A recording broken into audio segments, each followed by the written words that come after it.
disclosure. The industry sucks, and it still sucks, and it's going to continue sucking for a while. And so do we, I guess. So I think we marginally suck less than the modern video games industry. But my As name a is great Kazuma man once Hashimoto. I'm one of... said, What? it Yeah? sucks, it sucks, it sucks. No, it's supposed to be. Yeah, I Never know. mind. Well, my name is Kazuma Hashimoto, and I'm one of 3 fantastic hosts. My name is GC Vasquez, and I am another one of the 3 hosts. Hello, my name is The Interrupter, and I interrupt. I'm sorry. I'm so fucking mad. When Cosmo wasn't I'm here and I sorry. had to like introduce the fucking podcast, I was like spot on, like super good. And the very Yeah. next episode, it's like, Why don't we just restart? Let's No. just fucking restart. No, we keep it going. No, we're We'll do it we keep it live. going. Fuck it, we do it live. it, My we'll favorite do it fucking live. meme. Fucking favorite meme ever. But speaking of memes, I went to TwitchCon. Also, I haven't been here for a hot second, so thank you guys for, taking care of me while I'm in the hyperbolic time chamber. You got I it. will say, update on that. My scars are looking great. The scabs have fallen off of my nipples, and my nipples look normal. It's crazy what the human Let's body is go. capable of. No scabby Also, nipples. yeah. Hashtag. Put it in the replies. Put it in the episode Yeah. title. Yeah, fucking Christ. But regarding top surgery progress, no scabby nipples anymore, which is awesome. Scars are healing super well. But my fucking nipples hurt all the time because the nerves are basically reattaching themselves. That's what happens when you get a fucking double mastectomy with nipple grafts, is that the nerves have to reattach to the skin. So if you want to know about the fucking wonders of science and the human body, congratulations. My chest is paramount to that. But Kazuma, he TwitchCon, nipple grow yeah. big and strong. I don't. Okay, but I don't want huge nipples because apparently, like, that's not super mask or whatever. But like, I don't know. That's Kazuma, he bullshit. nipple grow Okay. tiny and weak. I got huge pepperoni nipples. I'll say it. I got Okay, cool, big awesome. fat ones. We'll trade nipple pics later. We've already Oh seen my GC's God. nipples. Yeah. Have we? Yeah, he fucking sent us like a fucking nude during MagFest last year. Oh yeah. Holy shit. Yeah, but like I flicked them so that we they would did. get Yeah, hard, you so they looked wouldn't good. be huge. Yeah. You looked good, dude. You looked good. But yeah, speaking of conventions, TwitchCon. I went to TwitchCon this year for reasons, TM, that I will not disclose.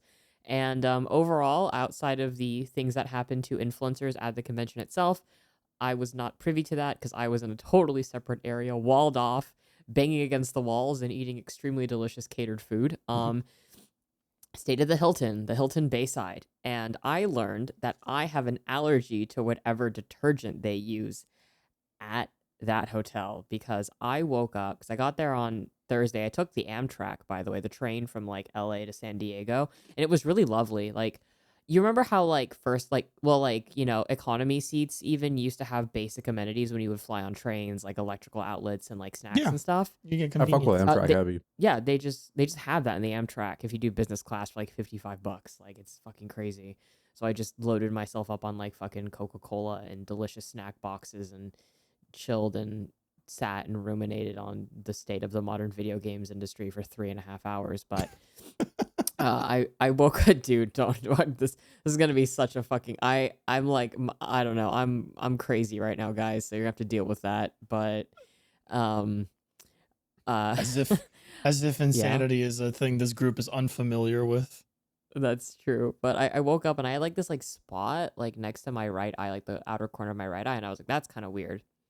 Wake up the next day, it's progressed to my eyebrow, and I'm like, that's weird.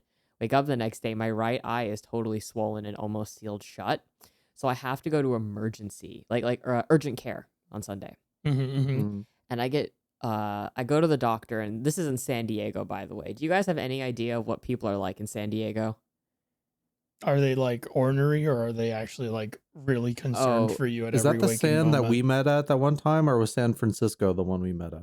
That was San Diego. We met in San Diego. Okay, soulless husks of people who like just don't have life behind their eyes. No shame to that, but it is true. No, so I got a Uber driver there, right, to the hospital because I was like, I gotta go. And he was like, man, these fucking red hat MAGA assholes are ruining this fucking country. Fuck these guys. And I was like, hell yeah, brother. And then I go see the doctor, and the doctor comes in, and he has obviously like a tan from being out in the sun, like sun bleached hair. And he's like, oh yeah, that looks pretty bad. Like, so like what happened? And I'm like, I don't know. Can you tell me what's happening to my fucking face? And he's like, oh, so like you're gonna have to like put maybe like a steroid cream on it, 'cause like I don't think we should give you this other thing because it can have like really bad reactions with like skin. So like put the steroid cream on it and like just put like a thin film. Like don't go too heavy on it because it's like steroid cream, and don't like put it in your eye because it's like not good. But anyways, I'll have your prescription downstairs, and I guess you're gonna see your GP on Monday, so I guess you'll get more answers. And I'm like, what the fuck? But that's just San Diego. People in San Diego are just fucking like that. Like they're just why like, was I here? yeah. Why did Hey, I what's come to going you on? for I'm your help? doctor. You vaxxed, bro? Whoa, All right, Yeah, cool. yeah, literally. All right, cool. Literally. So I'm gonna give you some bullshit that won't fucking work. All right. That's Yeah. fucking gnarly. So, Did you like catch yeah, that go- surfing or You something? should go see Yeah, a no, doctor. literally. That was the fucking vibe. So for those of you that like don't know, listen to the podcast or whatever, I'm taking oral and like topical steroids because I was fucking allergic to the bedding at the Hilton. They thankfully gave me like hypoallergenic bedding like the next day or whatever, but I'm still taking those steroids and my eyes like crazy fucked up, and I'm on antihistamines as well, so I'm just like, cool, I have like a quadrillion pills to take because TwitchCon fucked up my face. So Cullen, when you say that you hate LA because you got COVID, I hate TwitchCon because it fucking fucked up. I have open sores on my fucking eyebrows.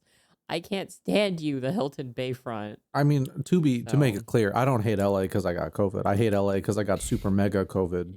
Okay, yeah, Very that's a true. You did unique get LA super- brand yeah. of COVID. Okay, all right, Yeah, sure, yeah, sure. You got super mega COVID. I literally got tested. I go bought a test, and then I Yeah. checked the results, and it said super mega COVID. You went to LA, That's didn't fucking you? And I was like, I crazy. didn't even know the little like LCD screen could like display all that. How'd I get all this I should've- information? I also saw like a shirt at TwitchCon that I really wish that I had gotten you, Cullen, the fucking Sonic and Shadow shirt. Yeah. I was like, damn, I should have gotten that for Cullen, but like, I don't know. TwitchCon was really sad this year, by the way. There were maybe, I think, like 20K attendees for like a huge, like it's supposed to be a huge convention in San Diego. For And- for the monopolized like streaming platform, yeah, that's pretty fucking Yeah. sad to be honest. Yeah, and also it was super interesting because picking up your badge, there were more people that were partners that were in line to pick up badges and wristbands than community members and affiliates. If you want to know how like disproportionate attendance was between that.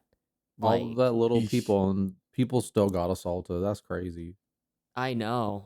Well, like Aftermath wrote a really, really good article about the security like issues regarding that, and like a lot of issues that come up regarding IRL streamers. Like I wore a mask while I was there, not just for like safety, sick precautions, but also because I don't want to be in someone's live stream. Mhm. Because IRL streamers were just streaming the entire convention without any regard of anyone around them, which was really concerning. Like, I don't think streaming should be allowed within the convention itself. I know that would make people not come because of content, and they did have areas where it's like you cannot stream past this point, but it was just, I don't know, like I don't want to go to a convention and then be in someone's video. It just No. of makes course me not. not want to attend. Yeah, no, I would also just be very uncomfortable with that, especially if like I'm not there to produce content. Mm-hmm. Because we do have this issue, right, regarding like social media platforms and IRL streaming. For those of you that don't engage with that like whole subsection of streaming and internet culture, it is like a really fucking huge part of it. Like IRL is one of the biggest categories on Twitch. It's some of the most watched content on YouTube and TikTok. Like people will farm other people for content without their consent, because it is just such a prevalent kind of content now. Yes. Like for us, we're just like, oh, video games, right? Like video game streaming, YouTube essays, whatever. But IRL is actually, I think, the largest kind of content creation like on By the far. planet. Yes, and it's just going totally unregulated and like unmitigated, especially these events. So it's just kind of like, ugh. Yeah, I'm not a big fan of certain content that gets put out there. I'll Yeah. say that. I mean, I'll say it that way. yeah. I I mean, could say was it in so a I'll- worse way. Say it. Oh, I think that like real life streaming is the lowest common denominator, most friendless kind of thing you could ever do, and it's making people fucking soulless husks. No I ish, totally like agree. get your bag, whatever. But it's just like something about it. It's just like, especially like going to a convention just to like have people watch because they can't go. Something about it is just weird. I don't It's know. also like you're monetizing like your life and like whatever if you want to do that, but you're literally creating content off of the most mundane shit or even like antagonizing people for it. Like Hmm. I don't know if it was in France, but there was a streamer in Europe that literally filmed him and his friends beating a homeless man to death. Jesus. Like, Mm, yeah, IRL streams, baby. yeah. Like, yeah. It's just weird. Like I feel like there's this anyone who's tried to do the content grind for any amount of time knows that after a while when you're looking at everything as like content, you start like it fucking like wires your brain. So the idea of like IRL streaming, which if you're going to be successful in that, you have to always be streaming everything you're Mm-hmm. doing. You have no Yes. privacy, you have no moments to really like keep to yourself. That's just it's a recipe for disaster because people will just do worse and worse and worse and worse things to get more and more Exactly. attention. It's fucking like no, Like, God, I hate like, Twitch. like, yeah, like as somebody that did a couple IRL streams, it was mostly just like mukbang stuff. I go to my favorite restaurants and I just fucking hang out with like Jake and eat, and that was it, right? Just like showing Yeah. people like, hey, I go to this restaurant, I like this. But then that can also be kind of like fucking dangerous and shit. And then, people will follow algorithmic trends. If that kicks off, then you want to keep doing that. You want to keep eating food in places or stuffing your face in your car or baiting people into having reactionary content to you doing something fucking awful or sharing every fucking minute detail of your life, right? And then people have like an archive. So I'm thinking about this on like such a fucking large level. Where it's like the people have like an archive of like your entire life that just cannot be wholly scrubbed from the internet. And I think that's really scary, just as like a concept. Yes. It's frightening. I don't like it. Mhm. Yeah, yeah. But less about TwitchCon and the woes of IRL streaming. Guys, I'm into single player video games right now. Yeah. It's a Now, I'm into miracle. I must yeah. make us talk about a certain single player video game first to keep up continuity from the last episode. Is it Digimon? It's Digimon. I think we Okay. also had a question for you, but like I'm just gonna break that part of the continuity. I don't think we should do questions out of order. We have rules for a reason. There's laws. We have to Yes. follow things to keep an order in this damn podcast, else we become silly savages, and we would not do that. Yeah. I will say that I played like 10 minutes of Digimon Time Strangers and I did like it. Oh, you only Jake played is them? playing it and he's having infinitely less fun as he's playing more of it Oh no. just because of like just the story stuff or whatever. Um and like some of the dungeon structures, but I like it. I just wish it was more like Digimon World 1, but I'm a freak and that's my Yeah. fucking cross to bear. Again, that's a separate sub series, and I hope they Mhm. keep making games for that. Like I said, you should play Next Order. I I've think already it's played called. it. Oh, okay. I owned it for PlayStation. I thought it was fine. That's the last Digimon World game we got. Yeah, and I think it's sad. I mean, I just like the mystery of it, the Mhm. mystery of this like arbitrarily raising a Digimon. You don't know what it's gonna be, I get it. Just I don't know. That's what I'm interested in. I don't want to see like a fucking table or whatever of like what I can potentially get. But even then, I'm just like, I'm gonna raise this little Debbie Digimon into Beelzemon because it's a guy with guns. So, Hell yeah. that's where it begins and ends for me in terms of the investment. I will say that the starting story being about like protesting like a fucking government or whatever is interesting, but I don't know if that goes anywhere. I haven't seen it go anywhere yet because the stuff in the real world, from my experience, is really just the opening section of the game, and then you go to the Mhm. digital world, and that's been like a big chunk after that. Yeah, I've been in there for a while now. Yeah, I think it's Um, gonna go back at some point and maybe it, talk more about that, but I'm certain it will because there's like stuff. There's like it's a unresolved semi-competent things. game made by people who know what they're doing. Yeah, Hint, hint, and nudge, nudge. Foreshadowing is a literary device. yeah, and Bandai Namco gave them money to make it. and they were like, "How? Hey, one of our games made a lot of money. We should give this money to our other stuff so that that can be equally as good." And then Mm. people will,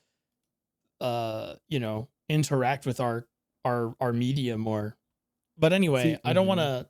I don't know where we're going with the podcast at the moment. Do y'all want to talk about Time Stranger more, or Cosmo? Do you want to talk about some other single player stuff you've been playing? I mean, we can talk about Time Stranger, then I can loop it back into like my single player games I'm playing, and like just the whole thing about like, the FOMO and psychology behind wanting to buy every single modern AAA release, and how they're just sort of like copy paste of games that came out 10 years ago. mhm. So save yourself the fucking money and buy those games on sale and just buy old video games, and True. understand why certain gameplay decisions have happened and continue to persist in your modern games. Yeah. Well, uh, Yeah. with Time Stranger, I honestly thought you had been playing Time Stranger, so I was preparing a more in Brother, depth. I'm Far Cry I get pilled you. right now. It's so bad. It's so bad. But please, I want to hear more about Digimon because I am going to get around to playing it. Um, at the moment, I don't know if this was just my expectations or the state of the games that have come out this year, but I love Time Stranger. I think this is gonna be in my top 5, and I think Ooh, okay. no matter what year this game of this quality would have come out, I still would have always really loved it. But this has been a year where we've mostly gotten remakes and re-releases. So I think I'm Ooh. just glad to have a new game that is good. Like bars in hell, Digimon Time Stranger is still fantastic. I'm not sure, like really sure where the story is going. I know a lot of we're friends with a lot of people who've been like playing this game that are Mm-hmm. massive Digimon fans, like huge lore like heads and everything, and are just like adoring mostly what they've done with this game. Yeah. Mm-hmm. So I'm inclined to believe like the story is like good. I think it's like fine, like but I think it is interesting enough to keep me playing the game. And that's kind of like enough for me. I think the Digimon like Digivolution back tree is like really like engaging. I like the Mm-hmm. numbers in front of me. I like raising the mons. I love messing with the stats, and like grinding is fun because of it. The boss fights are really good. Thank God I'm playing a turn-based RPG in the year 2025 that has hard boss fights. Thank fucking God that make me use my brain. I'm so pleased uh with Time Stranger at the moment. And in case we do not get back to it later, I think playing Pokemon ZA and end up not Mm. liking it has also made me go like, oh, thank God, Time Stranger. Oh, Okay, thank God, Time Stranger. I will be honest. I almost got Jake a Switch in the middle of the night so he could like come home to a Switch 2 Mhm. with Pokemon ZA. And then I saw the gameplay and I was like, I don't know about this, man. And I'm so glad you basically talked me down from it, Cullen, just by being like, just get on the normal Switch. Because the Mhm. more I look at ZA, I'm like, oh, there are some really cute features in this game. But overall, I don't think I would enjoy playing it, just because it's so crazy how they went just it's like a cooldown management thing now. I don't Mhm. fucking know, but like, yeah, I I think Digimon, if you want like an experience closer to the original Pokemon, just in general in terms of execution of themes, I think, and writing, and like Presentation how you and yes, that then you everything. actually want to go, yeah, then you want to go play fucking Digimon. If you like, it's weird, if you like Pokemon, go play Digimon instead. Yeah, no, and also like one thing about Digimon is like I forgot to mention is while like I might see where Jake's coming from about the dungeons, I am sitting here just like, oh my God, thank God there's dungeons. Oh my Mm-hmm. God, I'm so glad RPG have dungeon. Thank you RPG that is mostly set in dungeons to have dungeons. Oh, thank God. And Pokemon is just like this one Pokemon has city. one dungeon. Oh, It like lasts 5 minutes. Oh, okay, I guess. story aside, I really liked Arceus. Like that was the gameplay refresh I had wanted from this series. And ZA is nothing like that. And I'm like, but Nope. you put It's legends weird. on the box.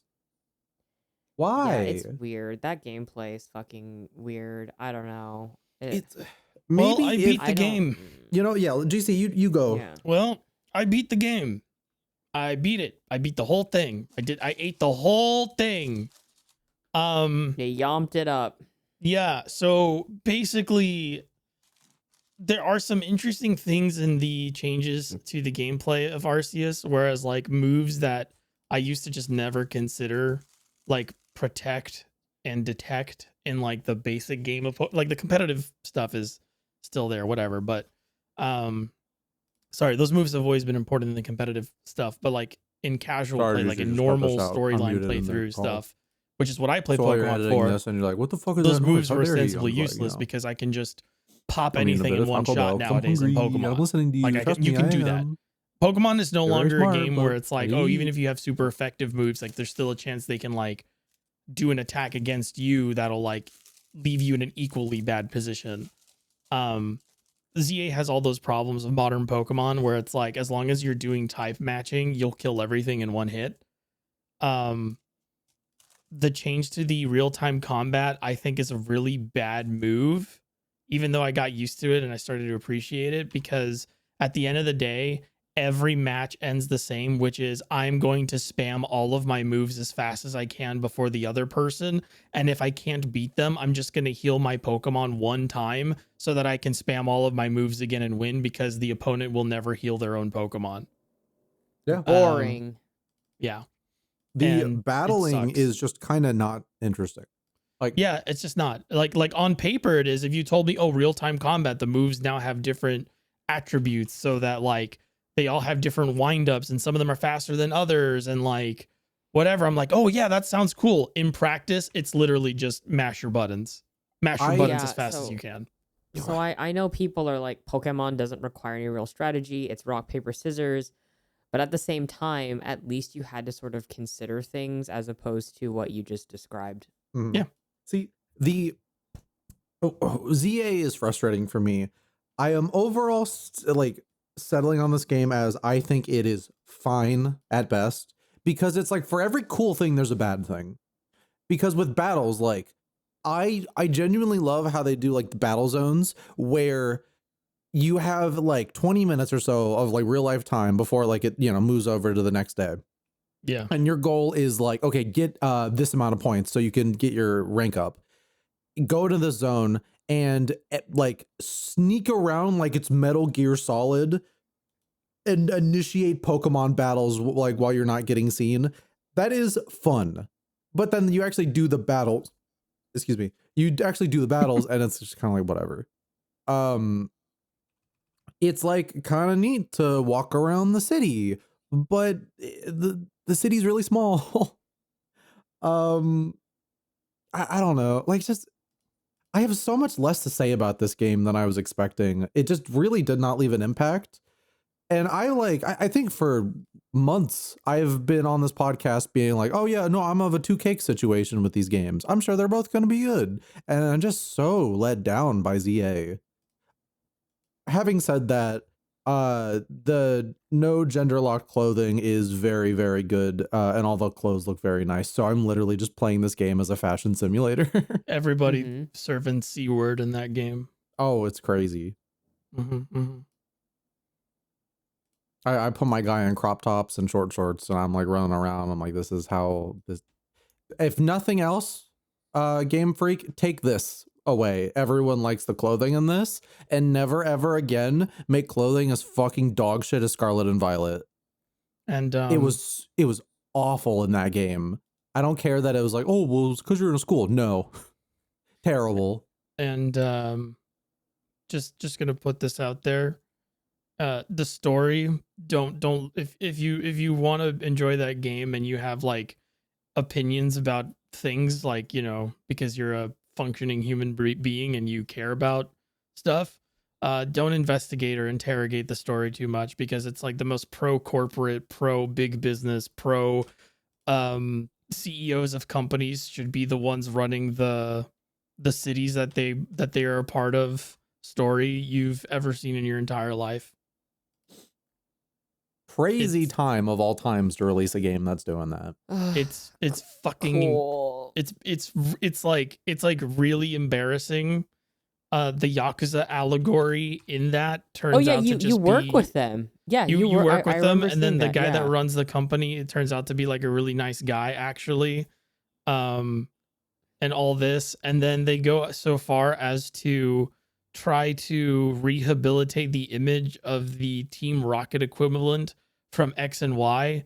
And if you've ever played X and Y, you would know that that Team Rocket equivalent has very little to be redeemed for. There's very little I heard room they're to really redeem them. fucked up. I heard they're really fucked Yeah. actually. Because The Jake pl- was like, "Yeah, these people are just awful. This fucking group." Yeah. In Pokemon X and Y, the plan for the Team Rocket equivalent is that they want to destroy the world to recreate it in their leader's image Yeah, because he's obsessed with like aesthetic, right? Because he's like French or whatever. or something like that. And then like Yeah. in ZA, there's an entire section where I guess the remnants of his like team are like, he just had like a lapse in judgment. We should like, Not over it. we like if we were in charge, it would have been different. Like he just, like our vision is good actually. Our cult is fine. It's just because he was like, he lost sight of the truth or You whatever. lost And the it's like, vibe check. It's okay. and it's It's like, always yeah, frustrating when you play a game like this and you like look at things and it's like, oh, this might be simple, but maybe like clever commentary or world building. We have And to then go you back. like get to the end and it's just like, oh, y'all we are have to go back. dumb. We have to go back to 2012 and play Oh, yeah? BAFTA Yeah? award-winning game Far Cry 3. Oh, damn. I thought you were queuing up for Deus Ex, but no, go for Far Okay, Cry. no, I mean I have been playing Deus Ex, and Yeah. I'll start with Deus Ex because it is really good. So I've been I've been playing Deus Ex Human Revolution, not the original. No, you got to wait for that and awesome remaster to play the new one. I- Play the original. I'll be doing it. I'll be doing it. Cullen, 'cause please, it's- Kazuma is know, healing yeah. right now. Yeah, please. Don't You're gonna fucking do make my. this. No, I'm gonna see, burst at the Kaz, seams, and my eye's you're gonna pop out of my going head. to love watching me suffer playing Oh, that yeah, that's game, so true. you don't have to. That's true. Thank I'm you, a Colin, good for person. your service. I'm like saluting you right now. Like you're stronger than the U.S. Oh Marines yeah, playing that. as long as they're like, that game isn't generating ways to like cause like civilian casualties somehow. Like I'm just gonna Yeah. go play the game, even though it's Yeah. dog shit. Because I'm Yeah. okay buying a game that's dog shit. I like it even. Yes. I actually, again, anyone who's listening to this and you haven't played Human Revolution, I really, really suggest playing Human Revolution. I'm gonna fucking glaze this game so hard right now because for those of you that are very familiar with everything we do, we usually always play the latest releases, or at least I used to when I was reviewing games. And the drop in narrative quality and executions and themes in modern AAAs to something like Human Revolution is actually kind of staggering. Deus Ex Human Revolution takes place 2 years from now, where augmentations and prosthetics have become something that the upper class has basically lauded as being the evolution and thing we need to do moving forward in society. It takes a lot of inspiration from the Renaissance period, specifically, and a lot of various theories as well as leading into Mankind Divided. It has a lot to say about classism, specifically, how the upper class and pharmaceutical corporations can basically manipulate and trap people in an abusive healthcare system through a drug needed to maintain the your augments. augmentations. Yep. Yeah. Cyberpsychosis is like a real thing, and I think obviously done a lot better in that game, in those two games, than it is in Cyberpunk. Yes, and Adam Jensen is a really interesting character because he is disabled, and he didn't ask for it. Exactly, and I really want to point that out because I've been going back and reading a lot of like crit or even watching YouTube essays about that game and how they're not really impressed with the direction of the story by comparison to the original. And I think it bears discussing that Adam Jensen is a character things happen to, with his entire life basically being being manipulated by the Illuminati, which is the fucking stupidest thing Deus Ex has going for it as a series, as opposed to JC Denton, where he is not someone who is implicitly being moved around. He's a government agent. Exactly. Whereas Jensen is like just a guy whose body is owned by his boss. He's like literally branded with the corporation With Seraph that Industries he stuff, works for. Yeah.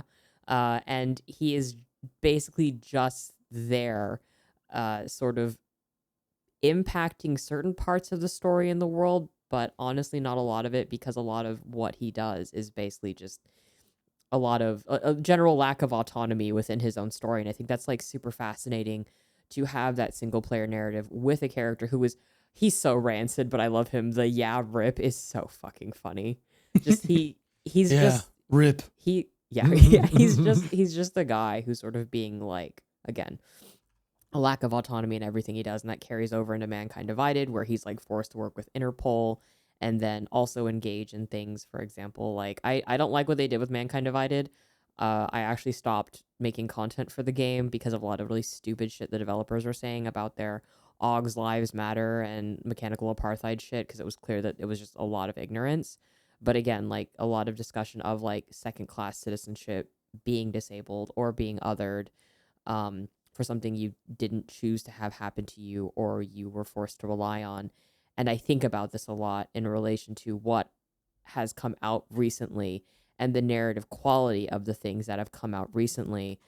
And it just makes me really fucking depressed that a game that is about to be 15 years old, by the way, has such a strong narrative, character voice, and execution in its themes. Again, it's not fucking perfect. There's a lot of Orientalism and races in those games. The Orientalism is unfortunately super inherent in a lot of cyberpunk media.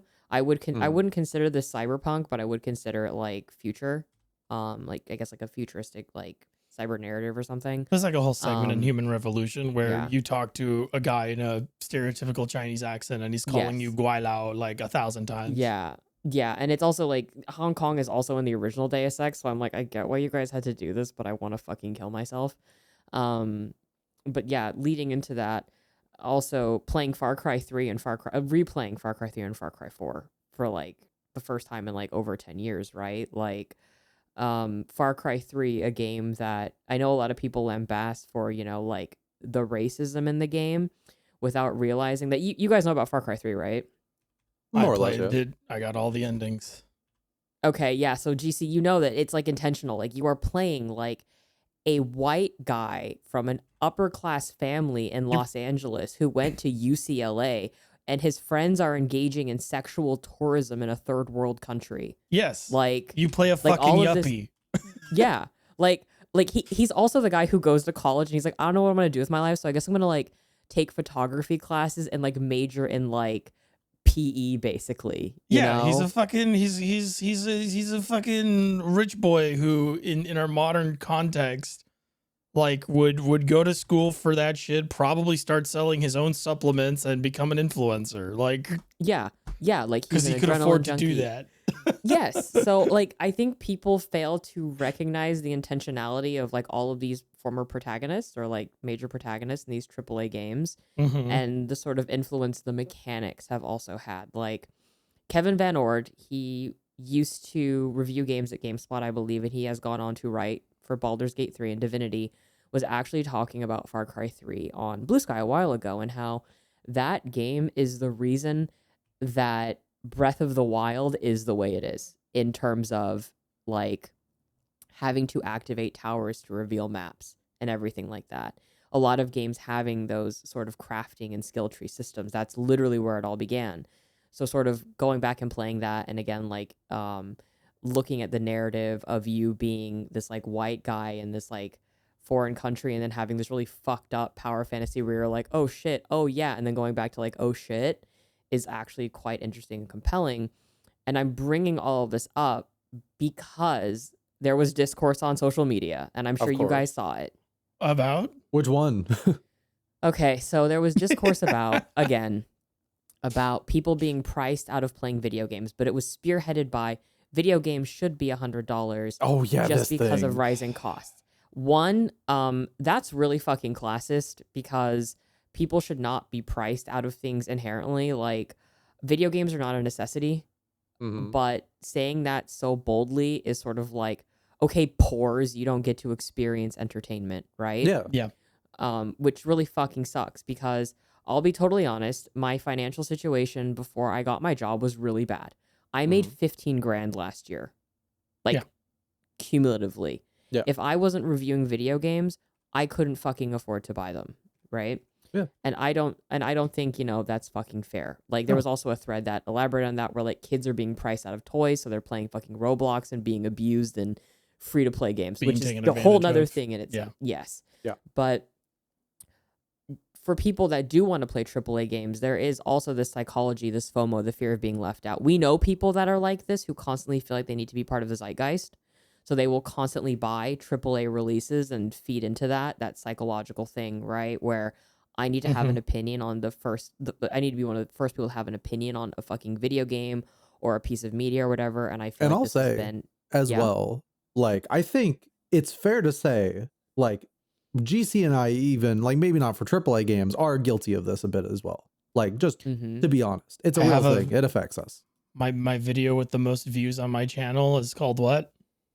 Oh, You don't have to finish video games. Dragon Quest 6 is the worst game of all time, my and I most hate it. And watched- if you my- like it, you're stinky poopy dummy. My most watched That's what it's video is literally a video addressing how FOMO has been built into the corporate mindset when Yes. selling a video game, and they literally want you to feel that FOMO so that they can prey upon you and charge you whatever the fuck they want for a video Exactly. game. And it is exacerbated in every single part of how we engage with media, like going back to like always want to blame Marvel for this because it was the no spoilers thing they did with Endgame, where like, oh, you want to be the first person to see it so you don't get fucking spoiled, right? Isn't like it fucked up that we think, oh, back then when Endgame came out, and you just yeah. go, oh, I'm old. But you're right. Like, yeah, it's that fucking. It's the bad. spoiler culture, right? Like Mhm. where everyone's like, don't spoil this thing for me. And again, I get not wanting to get spoiled and shit, but like that attitude I think feeds into it too, just psychologically, right? Like we have Yeah. to talk about the psychology behind this because psychology is part of marketing, is part of consumerism, et cetera, et cetera. But for people that do want to play AAA games, there are so many amazing games from the 2010s that you could play for like a tenner or whatever the Brits say that I think are worth revisiting, like Far Cry and Human Revolution, mostly because, again, a lot of what you see in games now isn't really different from what they were doing then, and you're actually going to experience narratives from AAA games that are a lot better, in my opinion. But Oh, yeah. maybe that's just because I have a soft spot in my heart for these little white boys. But I sorry. I just like Sorry. I'm just like going back and like I'm playing Far Cry 4, right? And like obviously like I was like an influencer for that and I was the fucking official cosplayer for like one of the characters, but the way that game sort of very lightly talks about being a member of the Asian diaspora and going back to your country, having like one of your home country, right? Where you have Yeah. no connection with the language, no connection with the culture, and everyone is just sort of like assuming maybe you do or using that as like leverage to take advantage of you in some way, I think is really interesting because we do have a lot of narratives these days written about being diasporic. And the one that I'm just sort of like, wow, this one really gets it is fucking Far Cry 4. I'm Yeah. so pissed about that, man. I'm so fucking mad about that. Like, I don't know. I always think about Far Cry 4 in such a weird way because not only does it do all that stuff with diaspora, but like it also like shows like because that game's really cool because it's like they'll take advantage of you because you are diaspora, but then also like they don't want you to actually like They don't have a want you presence. there. Yeah. Yeah. Like and it's actually like a really good, it's a very fascinating example of like what transplanted people feel as well, where it's like you don't really feel like you belong, but at the same time it's like you cannot fully separate yourself from that. And it's like I'm not one of these two things. I'm neither of these things. I'm like some weird third thing. Secret third thing. Yeah, like Yeah. but that's literally what it's like. Yeah. And it's like Also, that secret third ending really fucking leading God, into that. Is that the that's the one where you wait, wait? you actually wait. Yeah. Yeah. Okay, yeah. So that's all The I know best about ending of the 4 game. is Oh, how 4 if you 4's just really sit there good. for like what 10 to 30 minutes. It's like 10 15 actual minutes. minutes. Or Yeah, you sit there for 15 minutes and then you get a secret ending, which is actually the best ending of the game. Let's go shoot some bad guys. Yeah, literally. It's so fucked up because that game, if you're a bisexual, that's the fucking hardest game to play because like basically Far Cry 4 is you are a member of the diaspora. Your mother actually fled from your home country with you and has never told you anything about it, which is actually quite a typical immigrant experience of an immigrant parent leaving the country and not wanting to talk about it due to some sort of like Yes. trauma, Yeah. right? That is super normal. My parents And do then not like talking to me about anything from back in the day. brother, same. My mom will It just only drop comes the out as craziest trauma lore. dumps. Yeah, it's like the crazy family lore, right? The crazy family lore. You're like, I didn't need to know that, but thanks. Learn something new every And day. so yeah, so your mom dies, you go back to her home country because she wants her ashes like spread there or whatever at this like place that you're like, okay, I gotta go find this Lakshmana place in my home country.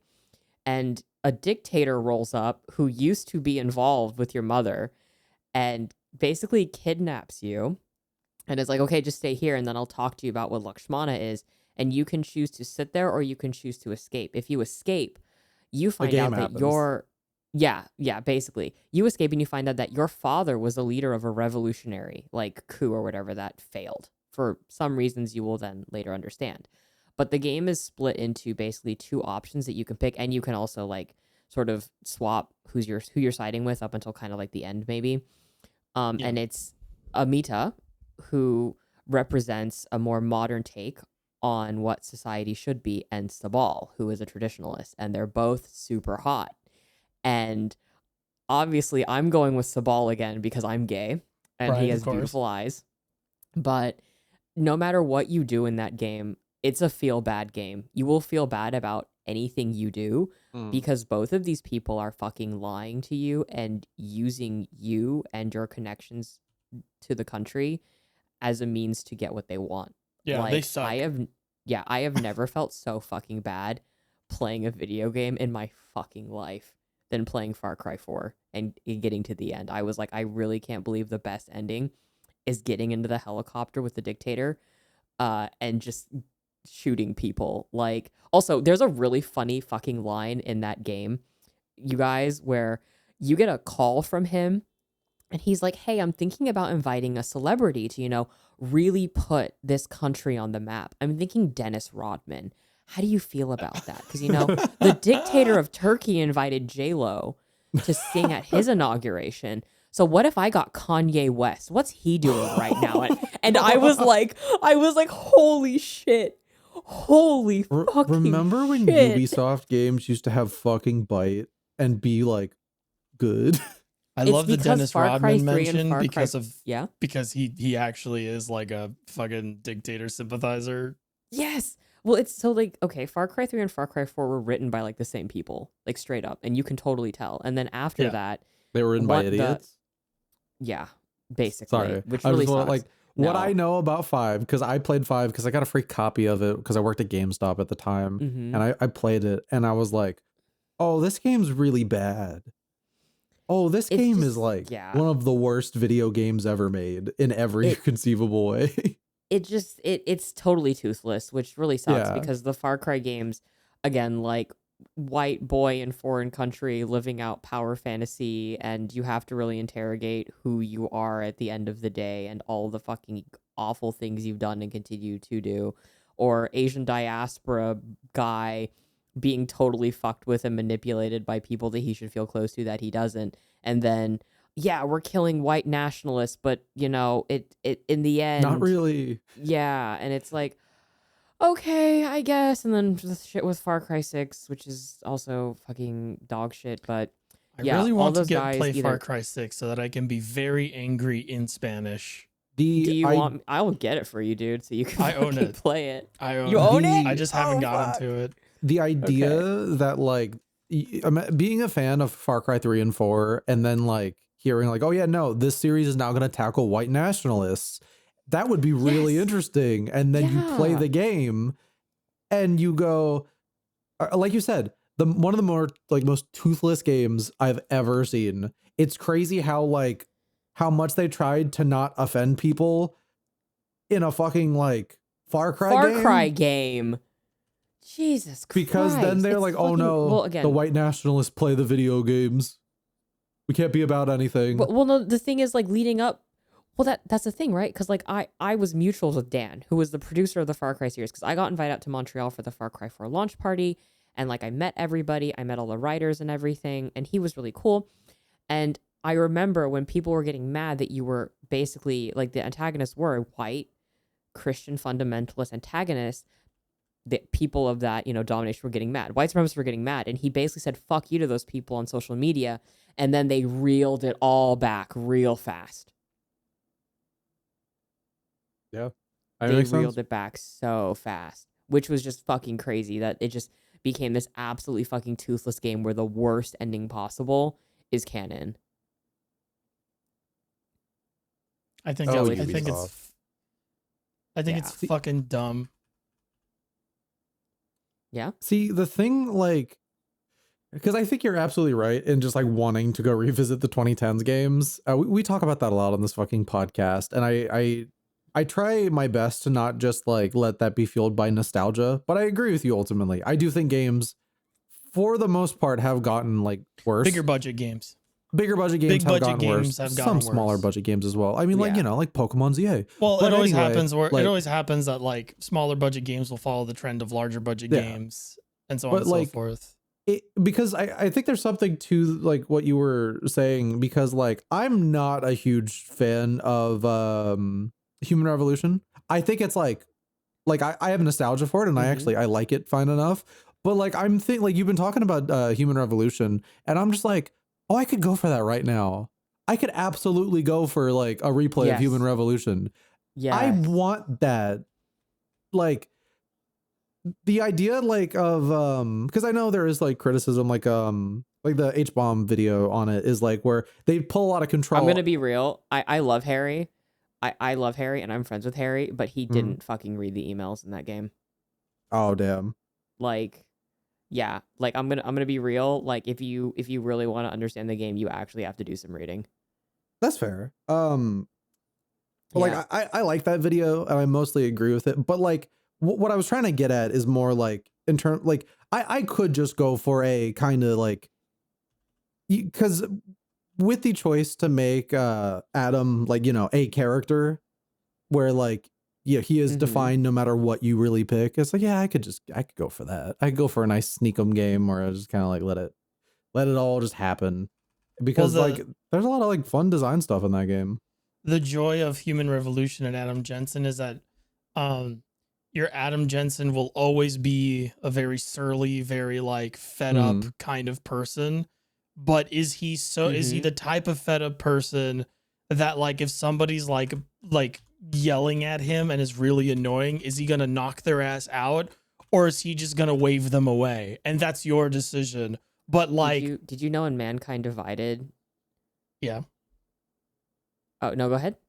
But like ultimately, like he is still going to be like the very like exasperated, just sort of like, I'm so fucking done with everything. I think that's why I want that right now, because that's a big mood. It's also, yeah. So in Mankind Divided, by the way, depending on how you respond to people, Jensen will have his shades on or like off, right? Yeah. Like it'll actually impact whether he wants to make that connection with people and look them in the eyes like directly. Like I think that's really interesting. I think that's the one I really got to play. It's literally half of a video game, my dude. It just ends abruptly because it's half of a video game. It's really good, but it is indeed half. I know, like that's the one thing. Yeah. The reason why I haven't really taken the plunge is because everyone's like, "Oh yeah, no, it's really cool." It's not finished. And it's okay, the thing is, never gonna get finished. It can. It's finished enough to where it can lead into Deus Ex. Yeah. But it's just like it's still unfinished. But yeah, yeah. Go play it though. Go play it because it's still a good video game. The DLC is really good. I'm gonna be right back because for some reason I'm getting like fucking bad signal in the call. So 1 second. Okay. Yep. Now I'm gonna take the opportunity to shove food in that face mouth. Okay, I think I'm back. There we go. Sorry, Discord's acting really bad right now, but yeah, go play those games, Cullen. Go play them. And I wish Far Cry 3 multiplayer still worked, but it's offline now. Bummer. Yeah, or I'd be like, let's go shoot some shit or whatever. We can do a Far Cry 4 as well, but I don't know. Let's go shoot some bad guys.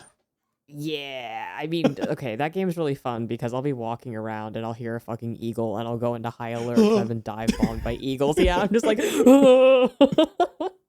I have a friend, really weird coincidence that you've been playing Far Cry 4, because I have a friend who is also playing Far Cry 4, and she's been Mhm. like, like the other day we were like hanging out together, and she started like marking out because she was like, a fucking eagle just swooped in and started attacking these guys and they can't handle it.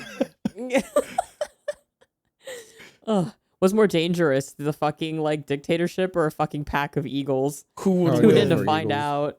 a See, the man idea with is that we yeah. weaponize eagles against dictators. Yes. America, listen. We've been doing that.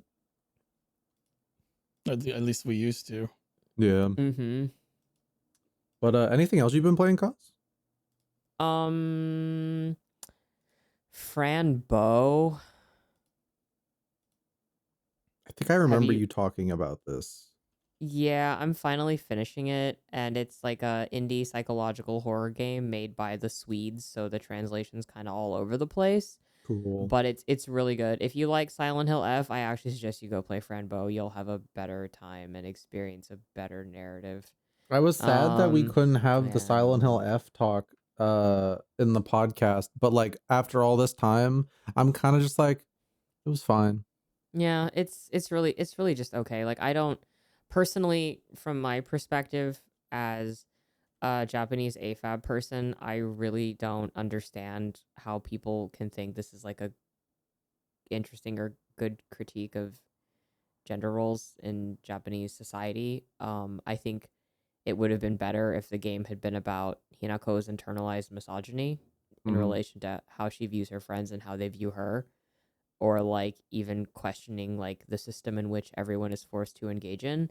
But then it would be a different game and Yeah. probably a more interesting game. I'll be entirely real. Like, See, the thing is though, I feel like the endings, like if you were to stop at ending 1, like the developers that is, and then yes. make that game, you could do that with the other loops.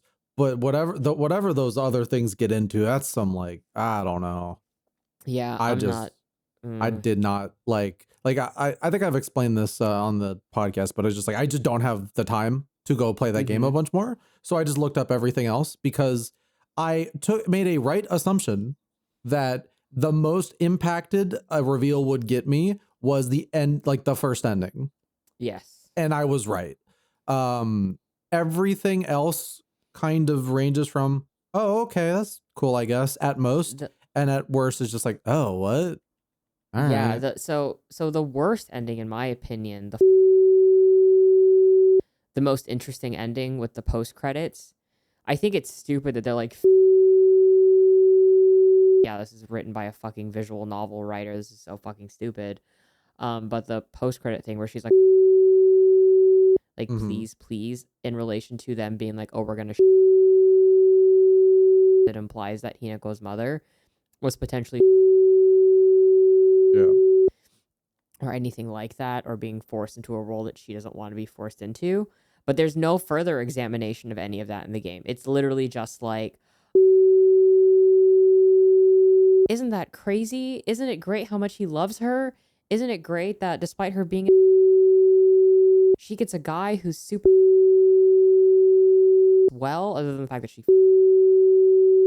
I don't know. The fact that I totally agree with you, Colin, where like that initial ending is the most interesting because yeah, she fucking was by a guy who is positioned as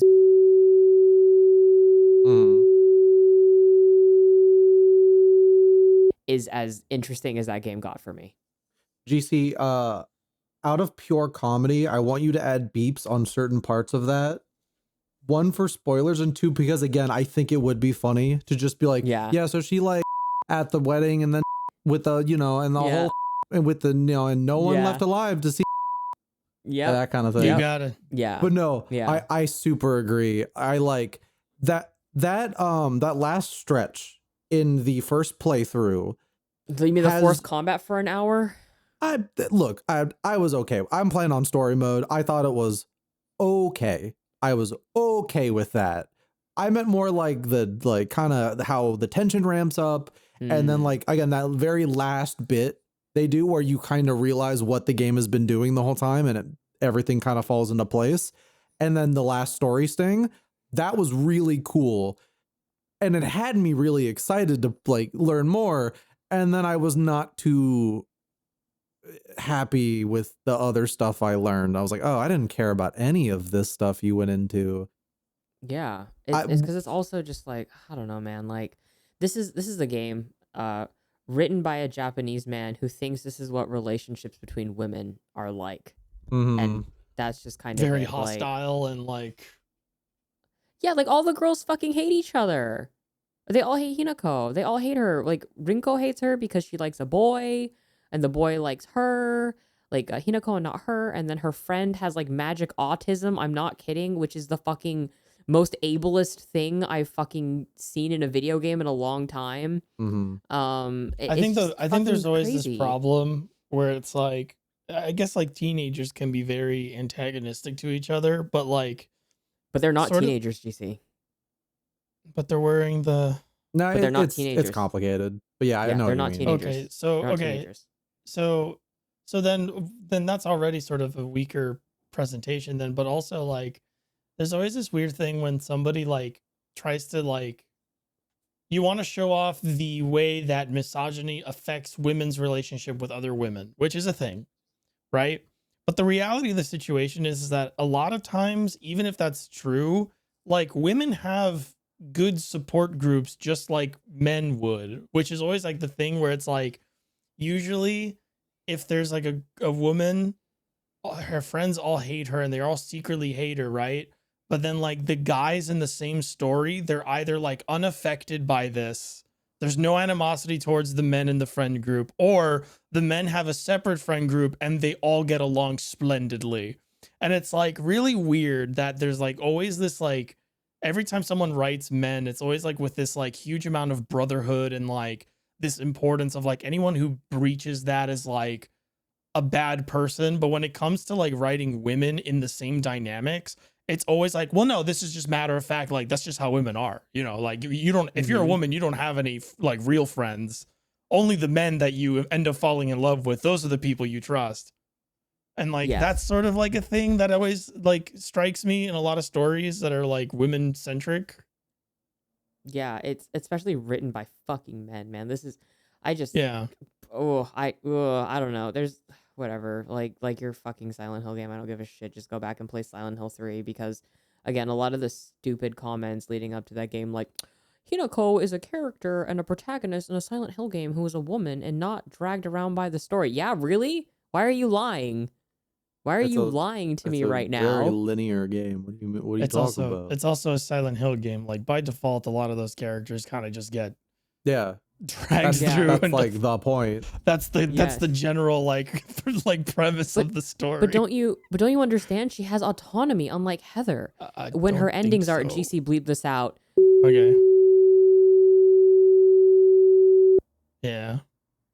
Yeah. This is gonna be really funny to listen to. So- I actually GC just start bleeping everything. Yeah. It's Oh well, it's more that so Hinako does, Right. but the thing is that all the endings result in. That's it.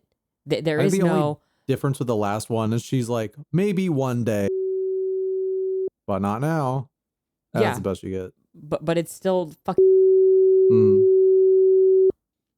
Cool. I at cool. the very least Yeah, want the yeah. people who like developed the video game part to make another Silent Hill game. I do not need Ryukishi back to write whatever next one you make. Cullen, did you have anything else that you wanted to talk about on the podcast? Because I actually think we should just go into questions since we have a lot of them. I know it's a little shit. early, but I think No, by the you're time right. we're done catching Yeah. up with them, we'll be like, we'll have a really nice length of a podcast episode. True. Mhm. I mean, just like I haven't been doing too much crazy shit. I guess I'm like, I'm We working got a life going on lot. TM. Oh yeah, I'm working a lot. We're playing a lot of games. I'm closing on a house. Hey, Taco Bell tonight. That's pretty Congrats, good. by the God, I way. want Taco Bell. Also, Yeah, congrats on taco. the I know. house. Like I went to that drive-through and I got my food and I got out and man, the food is okay. That's life right there. That's what Mhm. you expect. You go to Taco Bell, you pay $10, you eat mid, you go mid, and then you get on a podcast, and that is the human experience, man. I love it. I love it. So All what right. are those questions? I believe our last question we answered was the shark-coated non-Gundam character. Yes. We can start from there. I think we have a cause question for there. Let's Oh, see. what's We the have cause so many question? questions. We have so many questions. Which is why I figured this episode could be a nice The chunky question. question That's gonna be the name section. of the episode. The question. He's actually a really neat superhero. You want to know what his gimmick is? You can't see his face. Do you know that's a mask? What? That's not his like actual face. He wears a mask his- that his covers fucking his gimmick? facial features. It's a flesh-colored mask. His His gimmick gimmick? is that he's a detective. Oh. That's Okay, I it. like that.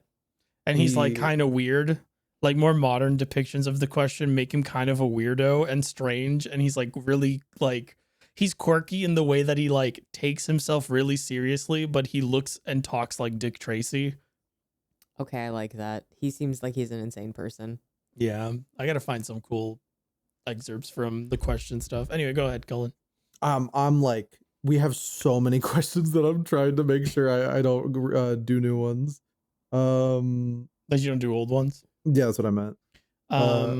Here, it wait, I'm just gonna is- start on this. If I missed your question, I am genuinely sorry.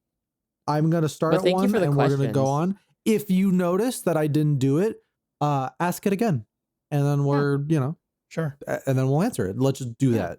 I do. Also, I thank do you not for mind. asking. No, But yeah, yeah, thank you for asking the questions, audience. It shows that you like what we do, so I appreciate it. We it's love just y'all. there's a lot I have to scroll through right now. So yeah. Okay. All right. May I make the request that Kazuma in particular read this question? Okay. DBD. Oh, I guess a local dumb bitch. As this is what they told me. I'm not saying someone's a local dumb bitch. My bad. Howdy, Yeah. my fraternal flamboyant friends. Are we fucking with the genre name of JRPGs? Sometime Oh, not great. too long ago, the producer of a certain well-beloved game quotes. studio subsidiary of Square Enix gave an interview where he expressed his displeasure regarding the term JRPG while recalling the explicit racism towards Japanese games and developers in the Western gaming sphere during the mid to late 2000s, where he viewed the qualifier Japanese in JRPGs as a more derogatory denotation in the genre more than anything else. Given the passage of time since the mid to late 2000s, how do y'all feel about this assessment of the modern day genre name of JRPG? Okay, so I'm gonna make this really quick because I wrote an article about this for Polygon that netted me a nomination for, again, like another award. I suggest everyone go and read that because it is a divisive term because some Japanese developers are okay with it, other Japanese developers are not. But my bottom line is Adam Sessler is a fucking racist Orientalist freak who can Amen. get fucked. Amen. Because Preach. he is the reason that term is viewed derogatory because he made it a racist term. It's really all fucking G-Force fault. Didn't have to be a racist term because I consider things like, for example, it is a Japanese RPG. It's made by Japanese developers in Japan. It's like people calling a Clair Obscur a JRPG. I'm like, no, it's not. Or like I play Korean MMOs and I delineate it between Korean, Chinese, and Japanese because there are different systems and different styles of gameplay that exist within those regions that are popular due to consumer trends. So in that way, it is a helpful way to identify something. But if you're being a fucking racist about it, then it becomes a problem. And people were racist about it. They were racist and they were homophobic, and it's all Adam Sessler's fault. And that's how I feel hate about that guy. That guy fucking sucks. Because here's the thing, Yeah. like the whole point of it was because there was a very distinct design difference between RPGs that came out in Japan and RPGs that came out in like America. Like, Yeah. Or I The guess the greater CRPG West. versus the JRPG. Exactly. It is a very clear difference. And you know, G4 is one of the worst things to ever happen to like Video this games, is ever. Yeah. well, I was gonna say game criticism, but you can't even call it criticism, but that like larger sphere of like Mhm. game culture. It's just like G4 is just fucking trash. It that oh my god, it's crazy how bad things used to be like with people talking of like games media, I guess we can just say. Yeah. Because that was games media. And yeah, And I that see was us like the going back thing. there. I actually see us going back there, by the way. Oh, for I see us going most backward. likely. Yeah.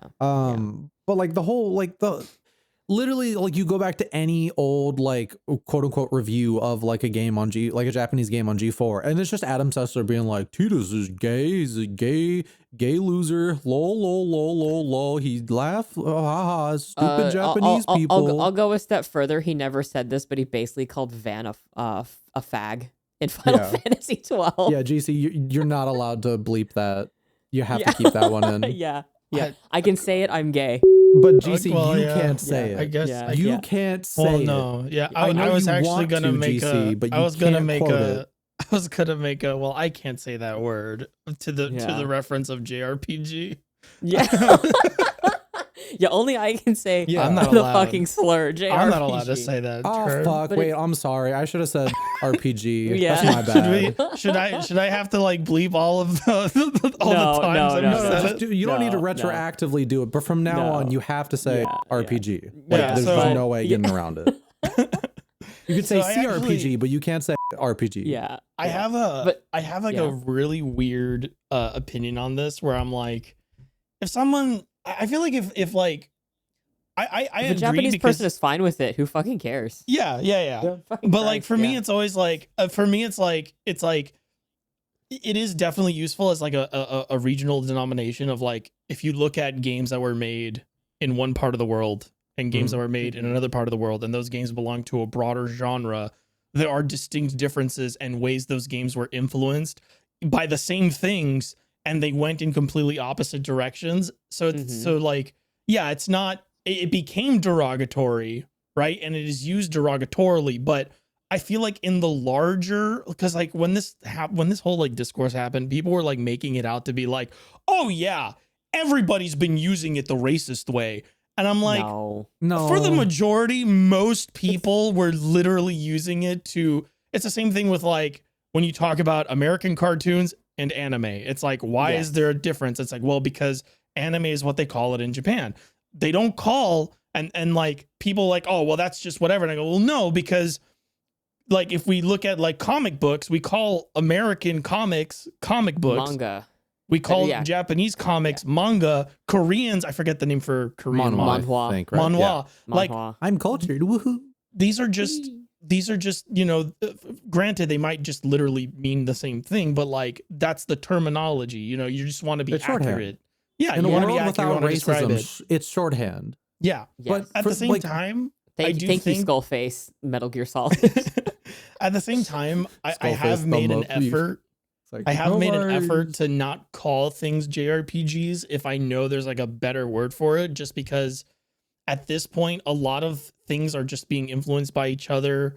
Like globalization is like a much bigger thing now. So like, so like you'll notice like when I talk about like a JRPG and it's turn-based, I'll say turn-based RPG instead of JRPG. But that's just because like, for me, the concept of like what counts as a JRPG now, or like what is considered like what are the things that define that genre, like that subset, like is now shared by a lot of other things. So it's like you shouldn't use it, which is why I don't call Expedition 33 a JRPG. I call it a turn-based RPG because that's what it is.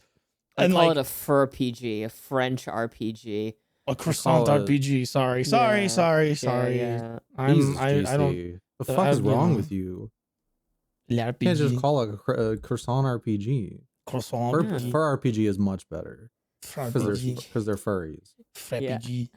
But yeah, it's just the way the terms are used, right? Like I hate it when people in games media, for example, are like, this is an anime game, and I'm like, yeah, what do you mean by that? Like tell me Yeah. what you mean by that, because that is actually the new shorthand for Mhm. JRPG. Like The only the only reason to ever call a game an anime game is that if it is a Bandai licensed video game.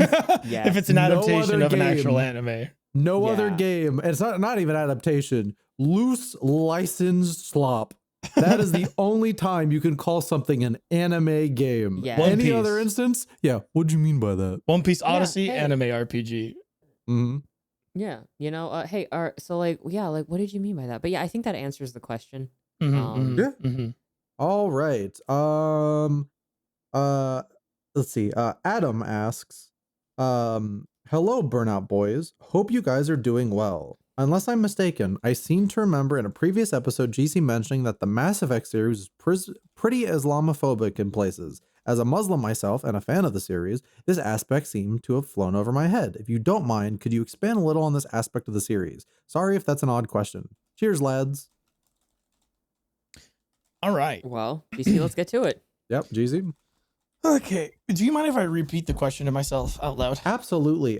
Since this is Mass Effect and I have not played the Mass Effect games enough, do you mind if I use the bathroom really quick? Yeah, while go y'all for it. Go for it. I Yeah, can go- answer this. Go deep into this. Cosmo, I can go into this. Just like at me. So the question is, hello, Burnout Boys. Hope you guys are doing well. We're doing pretty good, honestly, all things considered. Yeah. Unless I'm mistaken, I seem to remember in a previous episode GC mentioning that the Mass Effect series was pretty Islamophobic in places. As a Muslim myself and a fan of the series, this aspect seemed to have flown over my head. If you don't mind, could you expand a little on this aspect of the series? Sorry if that's an odd question. Cheers, lad. All right, so the short answer is 9/11. The long answer is that the original Mass Effect did not have this problem that badly, although the original Mass Effect did have a lot of like fantasy stereotypes of Mm-hmm. real world people, which I kind of let slide because at the time of its writing, that was sort of par for the course for a lot of fiction writing, a lot of genre writing. Mm-hmm. But they did explore it in certain ways. Mass Effect 1 is actually a really cool story and it has a really cool world despite those problems, where it sort of interrogates humanity's placement in a space age universe, which is just a Mhm. metaphor for, hey, you know, human beings are inherently very expansionist. We are very ambitious. We cause problems as equally as we solve them. And in a situation where we become a more globalized community, right? How do we interact with each other? How do we handle that? How do the people that inherently will be the most powerful people in that globalized community, like how do they handle the issues of the time that we would be in and stuff like that? And that's sort of what Mass Effect 1 explores. I really like it. Because humanity in that game is not a victim. Humanity is a power. It is a superpower. Mm-hmm. And it is a relatively young superpower. It is an allegory for America. America is a relatively young country, and it is a superpower. And it has done a lot of things to become a superpower. Some of those things not great. You That can say Mass war Effect, crimes, American intervention. We can Yeah. just be candid about it. Yeah. And the Mass Effect universe actually has that in its history. As humanity as a race did these things. We had a war with the Turians. We helped do a big bad thing, if I remember correctly. There's like a whole bunch of stuff in there. The problem is that after Mass Effect 1, after humanity gains its place, gains a seat on the council in Mass Effect 1. So it's now officially one of like the three major races, or one of the four major races that sort of like govern all of this part of the galaxy that it resides in, right? In Mass Effect Mhm. 2, I don't know why the writers did this, but you also see this in Dragon Age 2 as well. The sequels to both Mass Effect and Dragon Age become incredibly Islamophobic. And the way they do that is in Dragon Age 2, you have the Kunari who follow a text called the Kun, which is Oh god, yeah, where they are literally analogous to Muslims, and the Quran. and they're a foreign invader who. Oh, okay, yes. I just suddenly got sucked back in. I'm just like, God, Dragon Age was Yeah. crazy Islamophobic. In Mass Jesus Effect 2, Christ. as a companion piece to that, Mass Effect 2, the premise of Mass Effect 2 is that humanity is being targeted by a secretive, elusive group or race, right? That they believe is eventually coming to destroy the galaxy and consume everybody for their own desires. And the premise is that these people show up every so often to cause problems. In Mass Effect 2, you work for a fascist government, a fascist organization called Cerberus. And they are an extremist group. And that entire game humanizes that group and makes you sympathetic to members of that group in an effort to show you how like good people can end up working for the wrong people. But the game does a terrible job of that. Not like a terrible job of that, because I really like Mass Effect 2, but like it sort of plays with this idea of like I'm going to work with these people because nobody else believes that humanity is in danger. Nobody else believes that there's a looming threat on the horizon. And that's fear mongering. That's fear mongering about a group of people that we don't know about. And so like that starts to be a thing. And when you couple it with Dragon Age 2, you're like, oh, okay.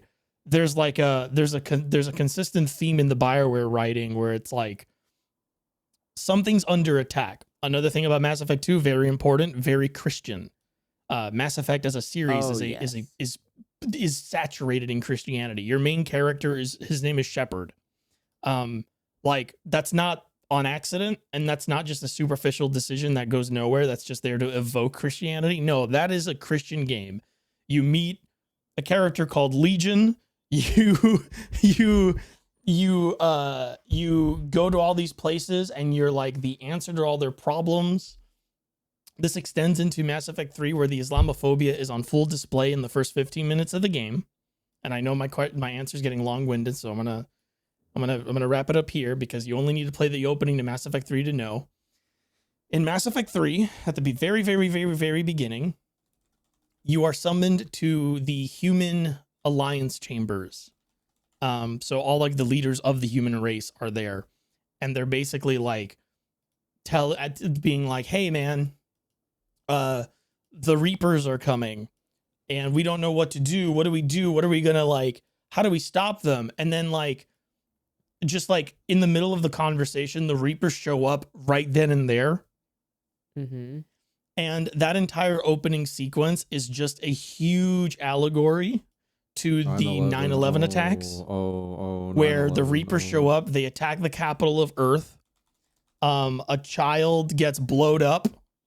There is that a child very haunts you. The child that haunts you.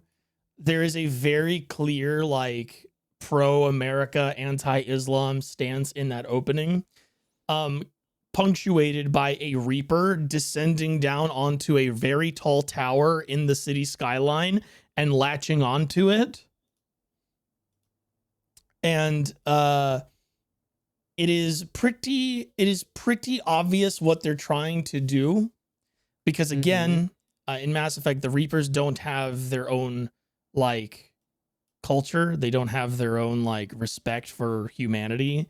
They literally show up to like indoctrinate people to their side, and then they convert people to their like way of life and their form of existence. And the idea is that people who do that lose all sense of self and individuality, and they become brainwashed. Part of a faceless horde. Yeah. Sorry. Yeah. Yeah, they become part of the faceless hordes. And all of those things are very much used to fearmonger about Islam and Muslims and stuff like that. And it goes so far as to be like 101, baby. Yeah, and it goes so far as to be like, oh yeah, there's some people are like, there's some Reaper agents in in society right now, and like, you know, they work for the Reapers or like and stuff like that, and that's sort of like the light version of it. Dragon Age Inquisition is even way more obvious about it, in terms of like the Qun and the Qunari and stuff like that. And you being an actual Christ allegory. Like and you Jesus. being an actual Christ allegory, which in its defense, you can reject the entire game which I like, but the game is really like, does it really matter what you think though? And which is like the most like, fuck you if you don't follow Christianity. You know, if we say you're Jesus, you're Jesus. You are Jesus. Mhm. Even though Jesus wasn't Christian, fucking whatever. But yeah, that's like a crash course on the Islamophobia, very, very present in Mass Effect. Mhm. Just sort of pay attention to the way just sort of pay attention to that trajectory of humanity being an allegory for America in that series, and then going from a superpower to being portrayed as the victims all the time. And that should make it very easy for you to pick up on the Islamophobic elements of that series, because that's exactly what happens in that story. You build a crucible. At the end of the Mass Effect 3, you build a crucible. It's called the Crucible. Anyway. But yeah, that's it. Cullen, we're done. Cosmo, do you want to add anything? The game's just pretty wildly and blatantly Islamophobic. Yes. Look at post 9/11 reactions to literally any sort of Islamic culture and any kind of post 9/11 media. Look at fucking Iron Man. Let's go to the next question. All right. Yeah. Go watch my video on 9/11. Erdnot Rex. I have a character ballad on Erdnot Rex. You can search it up like that. I go into more of that sort of like idea in there. All right. Snigs asked, what is your most monkey paw media recommendation? I.e., what is something that you'd recommend that is initially or not so initially awesome that it can mistakenly lead people to eagerly follow a path best left alone? For example, recommending Trails in the Sky, knowing full well that the highs of the original trilogy don't make up for the lows of Cold Steel, or recommend 14 and getting that high on Heavensward only for the rest of 14 to be there. As a not as dire example, which this is why I think this is very funny and veers into like a Cullen question, which I'm glad because we all get a question. Yeah. Recommending Evangelion, knowing full well that end of Evangelion awaits them as part of that journey, which is hilarious because that is what got me to start watching Evangelion, because people described what end of Evangelion did. But yeah, I'll let y'all go first. Yeah. So Or children. So basically, this is it says monkey's paw, but really this is what would you recommend? What would you recommend that is either really good but like gets bad later, or starts off kind of but like gets really good later? One Piece. That's my monkey's paw, because it takes a while, but like once you get over that initial hurdle of like everything up to Arlong Park, from Arlong Park onwards, the story's really, really, really, really, really fucking good and consistent. Yeah, it's One Piece. It's just a big time investment. So it's frustrating because a lot of my my asterisk recommendations are just in the question, because this question was made to like point at me in Spite particular. you? Yes. Yeah. But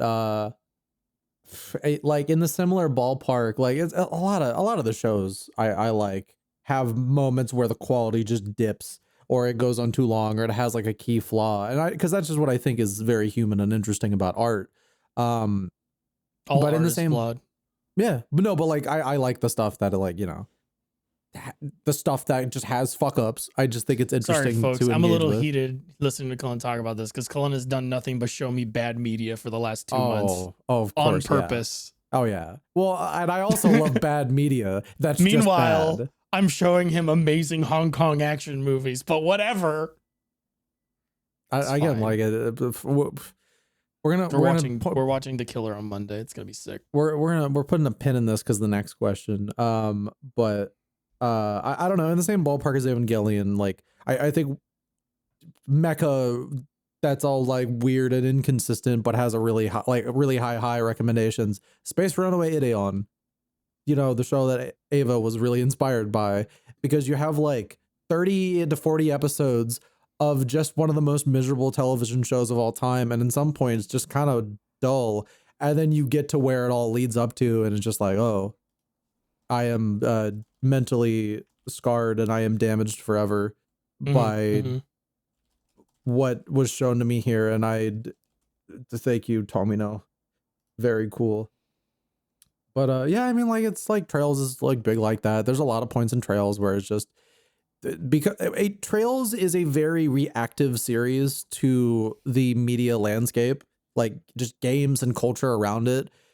So much so that when that stuff has its dips, so does Trails. So like a lot of the lower parts of Trails, like in like Cold Steel a little bit, is just when like, like anime got a big Sword Art Online research, like, like that's just when that happened. It's like that's probably not the exact thing that inspired Cold Steel, but like that anime kind of was like that for a bit, and games were starting to become a bit like that, so Trails kind of got like that.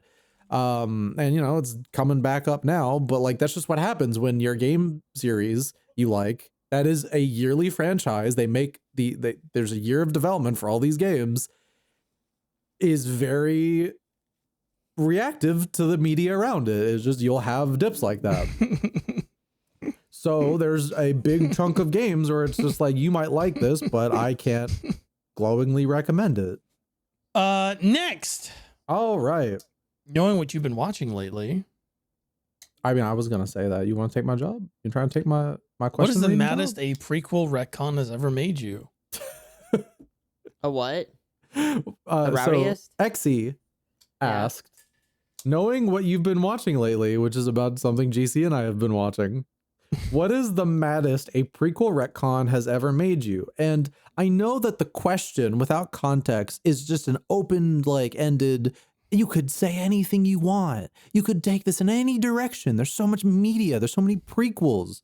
But I know what this is trying to get from us, and I appreciate this. Kaz, you start, and then GC and I can go yell about Gundam Origin. I've already gotten like heated during this podcast, so the fire is out of me. I don't think I've bipolar curse. Yeah, right. Like also glass cannon. Today I was earlier, like before we got into call, I was also talking about how like fan fiction turning into like mainstream literature is like ruining people's brains. But like, you know what? I don't know, because I roll with the punches. I just That's go fair. with it. I just fucking roll with it. Like, I guess can we count the Bosnia storyline in Final Fantasy XIV as being like a prequel to Final Fantasy XII? If so, I want to fucking strangle Matsuno with my two hands, my bare hands, and smash my head against a wall simultaneously. In my experience with 14, everything that they have done that is trying to relate to Ivalice is always just kind of bad. I remember... Bro, no, okay, I'm gonna be real. People are always like, damn, Matsuno's cooking with the sauce. I'm like, did you guys play the Bosnia storyline? Because he wrote that. I couldn't even get through it. I was so bored. Like, so I never even... Dude, they exonerate a war criminal and then are like, we should honor her even though she enslaved our own people and used them in a sacrifice to try and create a new empire. That's But crazy. she's a good woman, actually. I just remember how, like, with the I know Masuno didn't work on this, but the FF Tactics raid series, instead of being anything remotely interesting... Oh, did he work on that? I think he had like some minor input on some shit. My point was more just how they decide to just make it like a weird AU where they spend the entire time being like, oh no, but like, the events of 12 weren't canon. None of that was real. Delita feels bad about what he has done. Oh, dude, fuck off. I also hate that they made fucking Bosch Gabrant's father. I'm like, I hate this so... Okay, anyways, you guys go. I'm gonna make a fucking hot pocket. I'll be back in a minute. Okay. Fucking hate this shit. I think prequels, by and large, are unnecessary, like, media. I think they can be cool if they mostly just try to do their own thing and don't try to be self-referential and dumb fuck, like, obsessed with trying fan to service and like connecting every single dot that didn't need to get fucking connected. And that's why I think Gundam Origin is one of the worst things I have ever seen in the Gundam franchise. And I think that is like truly that is such a hard thing to do, because most, like, I love Gundam to death. Y'all listen to this podcast, you know this. Most of Gundam is bad. So it is shocking to get to the origin. And the origin is not only just like ideologically gross, but it's also just stupid. Like, It's written we by don't a get that child, often. by a 72-year-old child. Yeah, it's written by a guy who doesn't know how to write because he was like an artist on the original Gundam. He was a storyboard artist, so he He was no. That's the thing is like he had to have some level of like understanding of storytelling because that's part of storyboarding. But he was also just like I think he's still like the head artist for like Gundam. It Like, just shows how much of Tomino's input is what makes Gundam Gundam. yeah. All Origins does is tell me that like I don't believe in auteur theory, but the origin like really is a very strong case for it.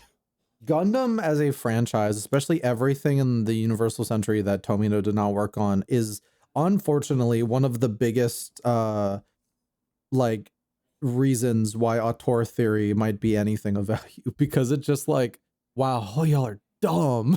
Y'all didn't understand anything you watched, or No. like, and then like it even go because with like Unicorn and G-Quux, it's made by fans pretty much who are stupid, and they didn't get what they watched. But like Origin is so uniquely terrible because it was written by a guy who was there. He wasn't a writer, but he was still there working on Gundam.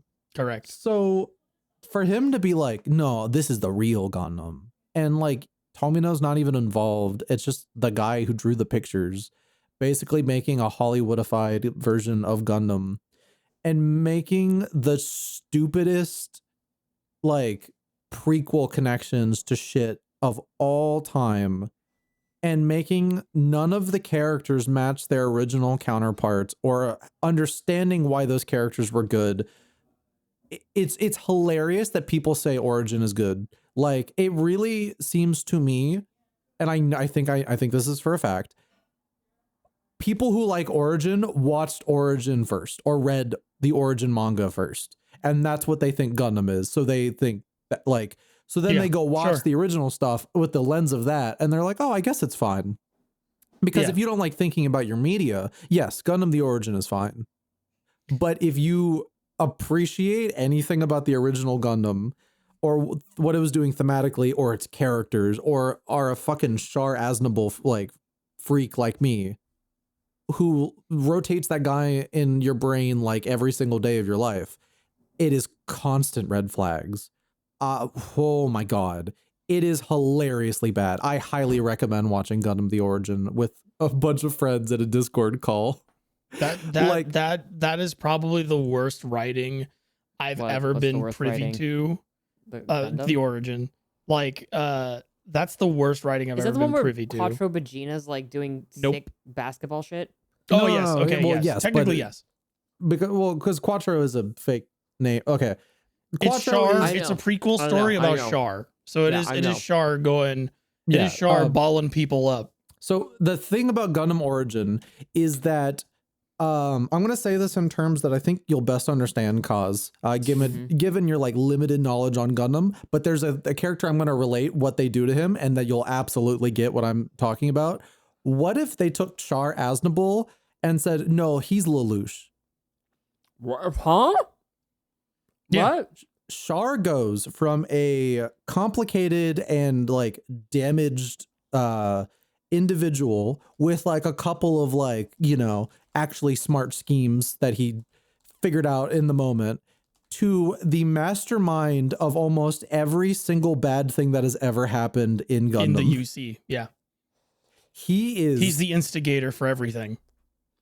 He is always they take this guy who was like this failed child, this like pathetic baby man who fucks up almost everything he's ever done, and is literally introduced in the original Gundam as the guy that lost like 7 Zakus, which is the equivalent of like, what do you mean you lost like 20 tanks? Do you know how much tanks cost? You're asking for more tanks and you lost our army like 7 Zakus? Like, Char is... He's not a mastermind manipulator. He has like one moment in the he's show. arrogant. He's like caught up in his own narcissism almost. But he is always making mistakes. Yeah. He has one moment where he sees that like Char is not someone who is devoid of having plans, of course, but he's not really like a mastermind. His whole role in the original Gundam is, I want revenge against the people who killed my dad. He does not have a plan for that.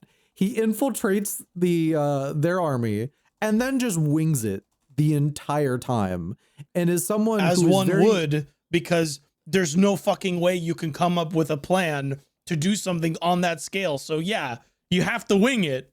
Yeah, like he is a character who is driven not by his thoughts, but purely by his emotions. That is the most interesting thing about this guy. And it's what everything that is not written by the original creator does not understand. So they take that guy, they suck all of the emotion out of him, all of the like personality, and they just say that everything in Char's mind, like the history is decided by Char. He has Just nothing but plans constantly. Tell the audience. Tell the audience listening right now what the end of the last episode we watched in the origin was. Well, first of all, though, I have to say what my favorite bad retcon is so what we know in Gundam is that Char Aznable is not his name. His name is Kazval Daikun. He was the child of the guy who created new type theory, more or less. Char is just a name, like it's a identity he takes up. Well, it's an alias. It's an alias. Pseudonym. And that's all we ever needed, because the whole point is he's undercover. The guy named Char is not real. It is just it's an alias. It's a cover for him to like do his things, because if he went by his real name, he'd get fucking they would figure out, hey, wait, we killed your dad. So you know, Char.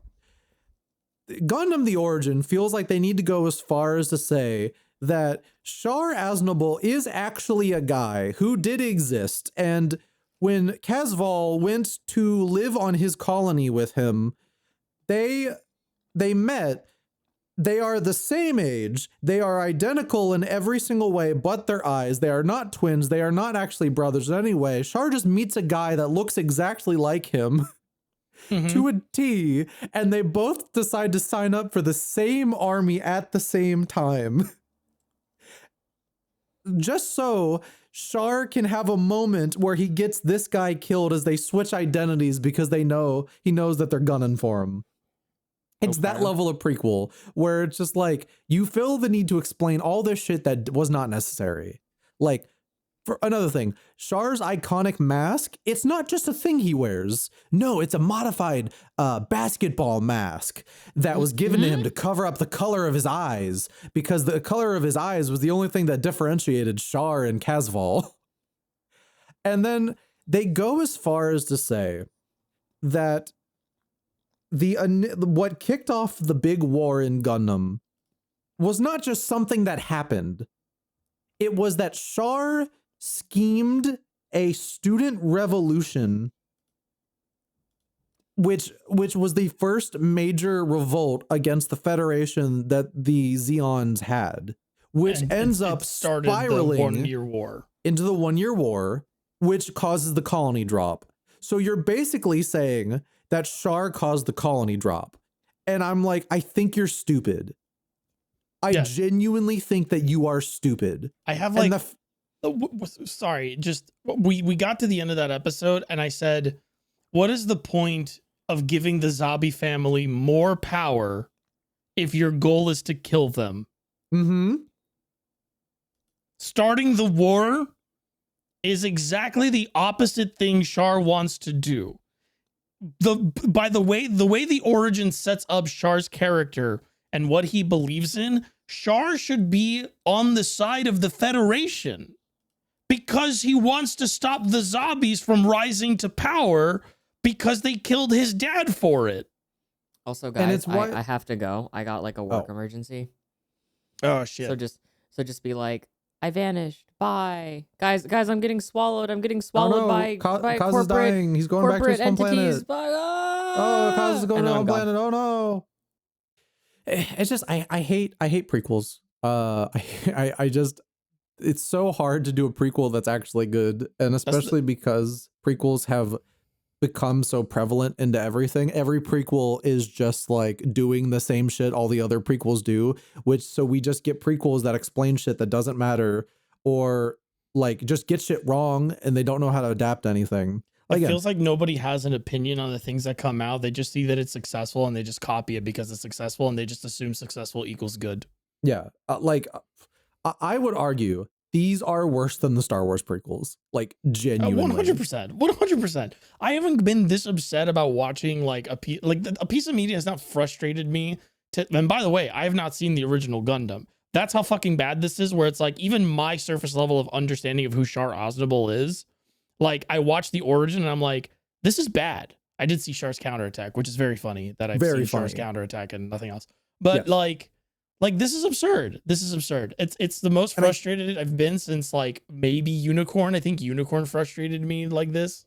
I think I would argue that Unicorn is better than this. And one of the reasons why I think this ultimately does not work, and it could have worked if this was different, is because the show is stupid.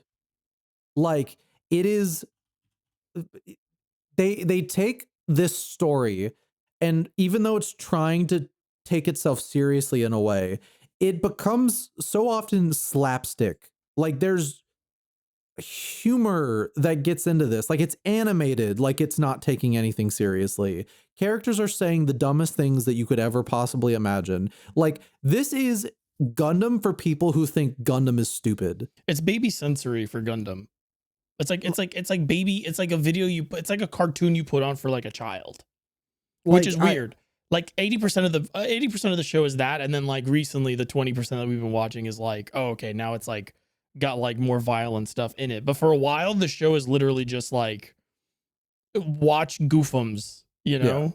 The only reason why I have been enjoying everything that's because we stopped at OVA 3. 4. Started at 4. No, we started at 3. The Birth of Rebellion or whatever. No, wait. Yeah, it's 4. That was episode 4. No, that was 3. Don't do this. I don't want to. Can we just say it was 4 and then we can just watch 5? No, we're gonna watch all of them. One of our friends, like we were gonna go watch more Gundam after this podcast, and one of our friends, who had already seen it, was like, "Oh, I can't today, but you'll have fun." And I said no. No, we're all. No one's leaving. No one's getting out of here. We're all doing it. We're doing it all together. Help me. Everyone has to suffer. Please. Also, I confirmed it was 3. We have I think 3 more. And they get longer with each one. But yeah, like it to tell you like oh my god. So when Char causes the rebellion, wait, hold on. I had to back up a little bit. Also, like the show refuses to say that Char is anything but the coolest guy ever, and he's so awesome. He runs faster than all the troops. He plays basketball better than all the troops. He's so like scary that if he looks at you, you fucking freak out and then you fly off into a building. He does a one-piece hockey to someone unexplained. Somebody grabs him and he stares at them and they start suffering pain. And then he literally flicks their hand and they fly 50 feet. Yeah, not explained. Never like described. Like, how did he do that? They just do it. He literally has like someone is trying to bully him and he hits them with Gios and they fucking freak out and lose their mind. And I'm like, I think that you've lost the plot. But the funniest thing that happened, funnier than like it was double Char, any of that, is that at the end when he causes the rebellion, like the fire and like that has like happening around the Federation base they just attacked makes the sky red, and he goes, "Ah, red. I love this color." It's something along those lines. Everything is red, but it's such a beautiful color, isn't it? Yeah, it's something like that. It's just like, oh, this was made by idiots. Oh wait, no, yeah, everything is red.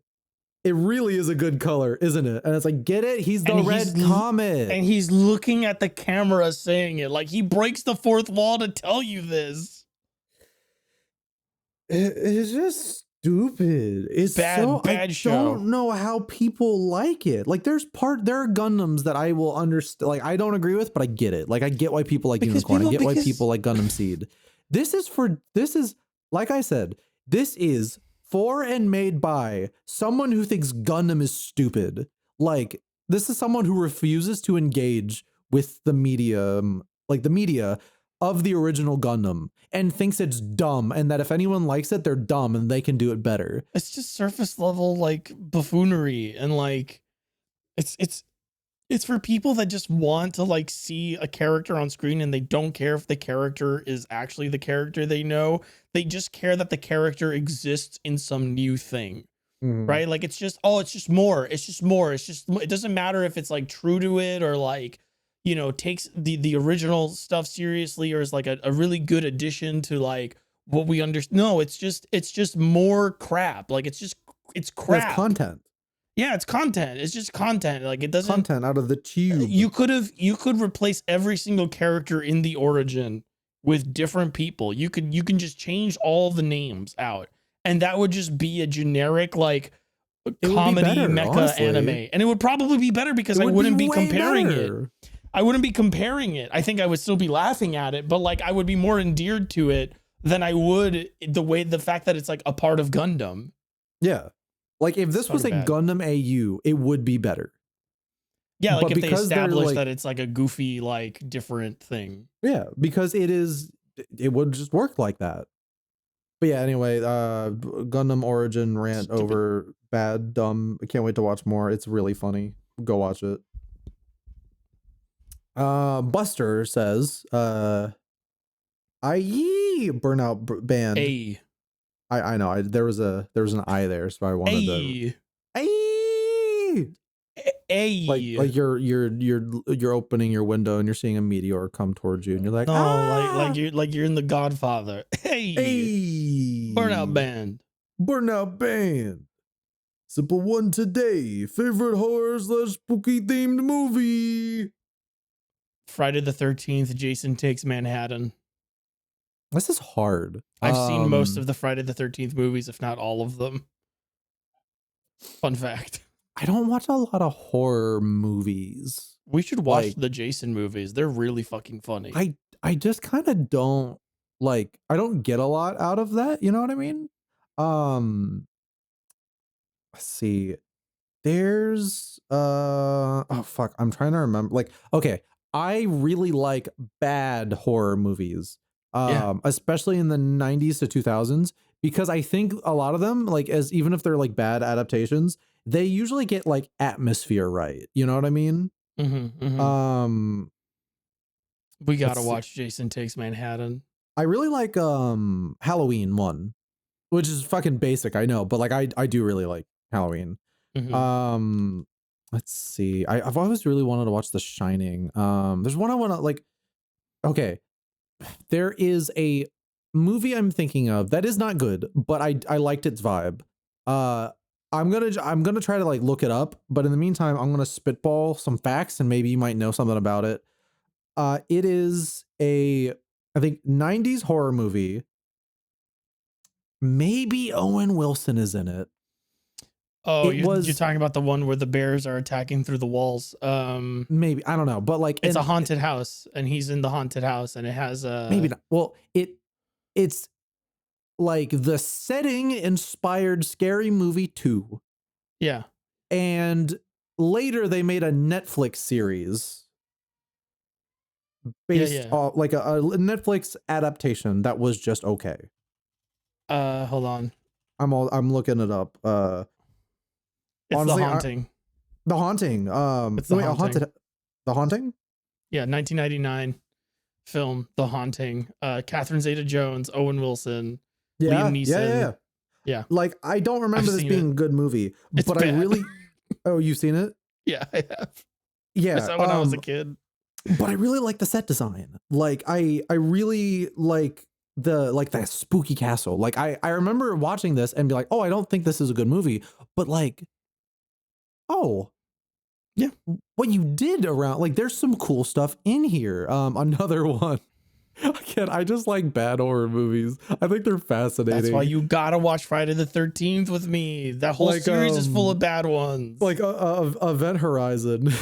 And I always make fun of this fucking clip. It was just like playing, like what happened here? Ah! Oh my god, his eyeballs, they're pulling them out and they're whacking people with it. Oh god, he's a blood pudding now. We're leaving. It's the best.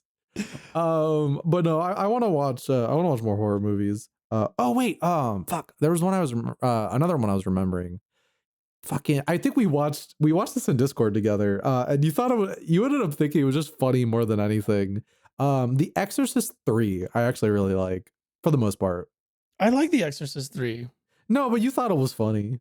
I thought it was funny because some of Granny the running on the ceiling. yeah, some of the choices were in modern context are goofy as hell. Oh, also another honorable mention is Rosemary's Baby is a very scary movie about paranoia and being fucking gaslit, but it completely ruins itself because in the last 25 minutes there's a reveal in the last 25 minutes and the rest of that movie is just comedy.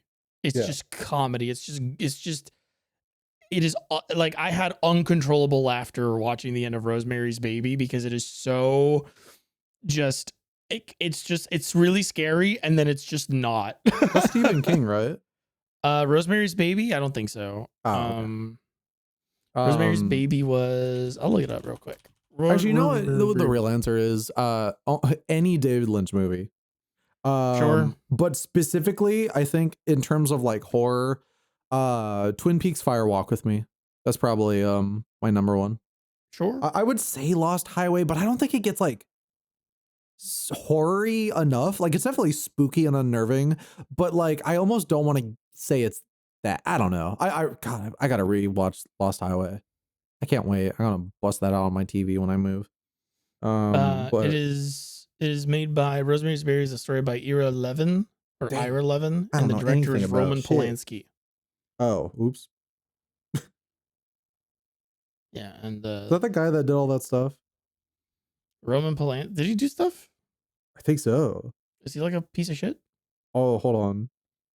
We might need to. What?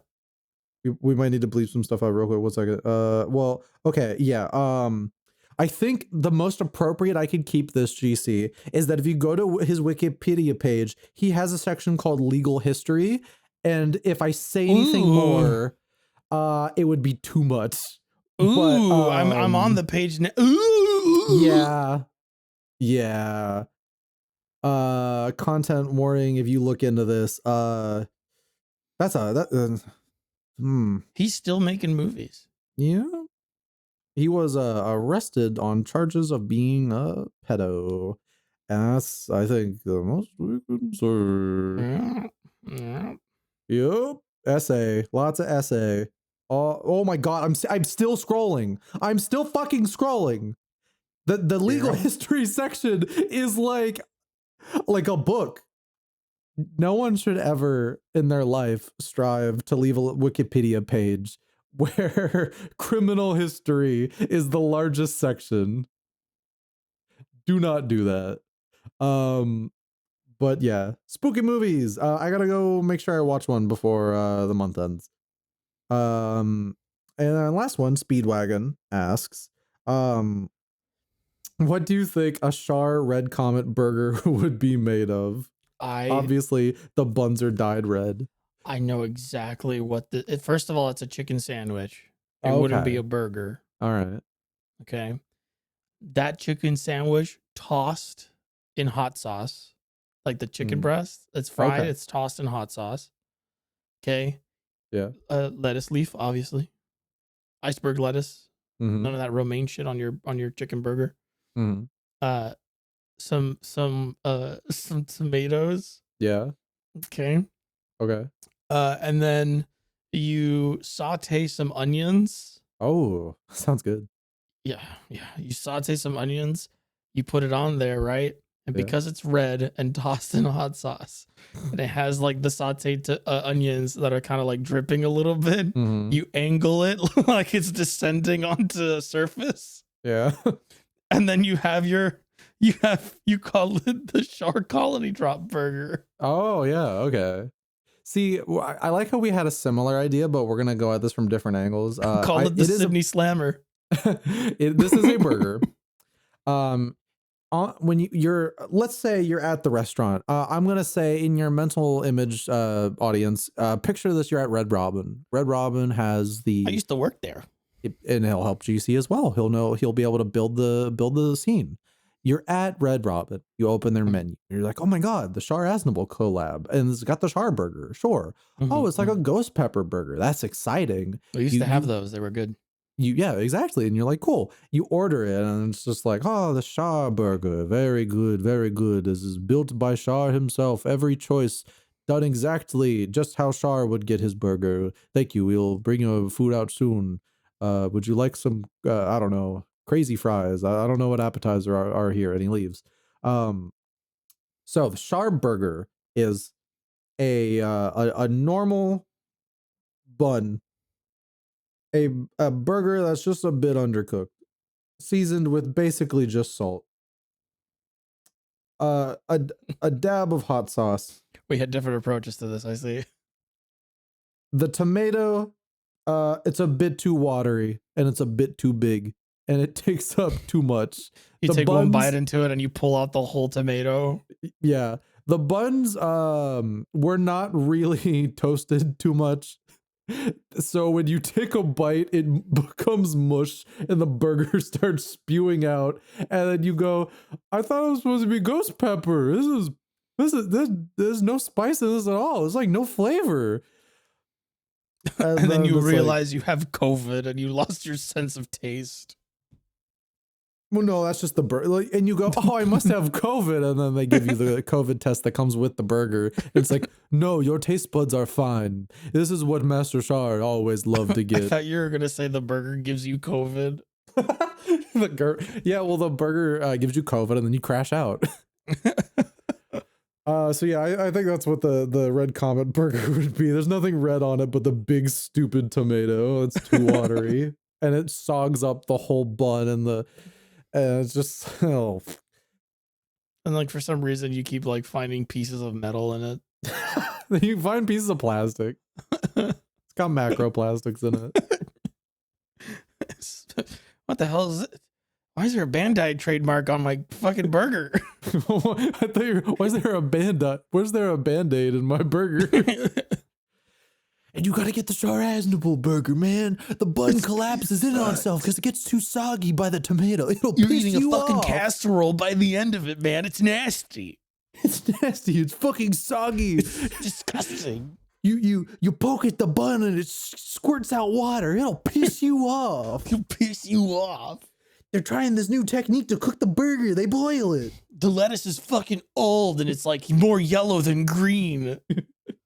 The lettuce is blue and you don't know how they got that.